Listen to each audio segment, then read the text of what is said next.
الله يجعل فيكم البركة وتأدوا اللي قدموا وتضيفوا إليه إن شاء الله. أهنئ وأبارك للأخ محمد إحسان ابن صديقنا الراحل الكبير سامي إحسان بمشروعه اكتشاف الأصوات الجديدة.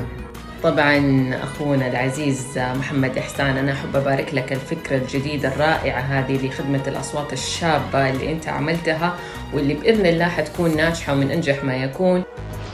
على خطى والد وحبيبنا الموسيقار الراحل سامي إحسان الله يرحمه، يمضي الأستاذ محمد سامي في مسيرة إبداعية نتمنى له التوفيق من خلال المسابقة اللي يطرحها. الفترة دي أنا سعيدة بيها فوق ما تتخيل، أو المسابقة أنا شخصيا حبها إنها تبقى مبادرة مش مسابقة، لأن دي كلها خير وكلها عارفة أما حد يبقى متبني وجوه جديدة، يبقى متبني أصوات حلوة، دي حاجة عظيمة جدا. يا ريت كل الناس تعمل اللي أنت بتعمله بجد.